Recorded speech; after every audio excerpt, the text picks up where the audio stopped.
embrionik, apakah terjadinya kelainan tersebut?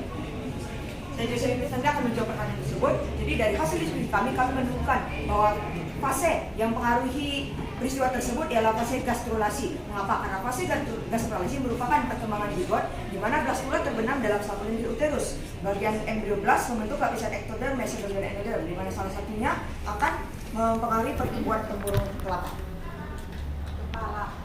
Kepala. Bagian B, perkembangan lapisan embrionik manakah yang mengalami ketidaknormalan? Dari ketiga, perkenalkan, nama saya Angela Dian dan saya akan menjelaskan lapisan mana yang mempengaruhi hal yang tersebut terjadi. Dari ketiga lapisan yang dibentuk oleh gastrulasi, yaitu ectoderm, mesoderm, dan endoderm, lapisan yang mempengaruhi adalah mesoderm, karena pada lapisan ini akan terjadi perkembangan pada otot, rangka, dan organ. Salah satunya rangka, yaitu mempengaruhi pertumbuhan dan perkembangan tempurung kepala. Saya Nadina Febriani. Pertanyaan kedua adalah, Anda berasal dari pertumbuhan dan perkembangan zigot yang selama masa pertumbuhan membelah secara terus-menerus secara mitosis. Nah, menurut Anda, apakah materi genetik yang terdapat pada sel kulit Anda sama atau identik dengan materi genetik yang terdapat dalam darah Anda?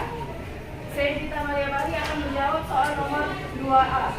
Jawabannya ialah tidak sama, karena sel kulit mengalami pembelahan mitosis, sedangkan sel darah putih tidak mengalami pembelahan secara mitosis.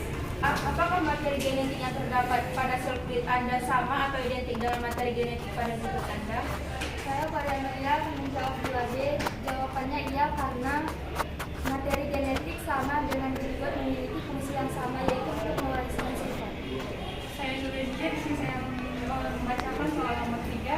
Nutrisi adalah faktor eksternal yang merupakan sumber energi untuk pertumbuhan dan perkembangan hewan dan manusia. Berdasarkan fase pertumbuhan pasca embrionik, pada fase alpha, nutrien saling dibutuhkan untuk memaksimalkan pertumbuhan dan perkembangan pada manusia.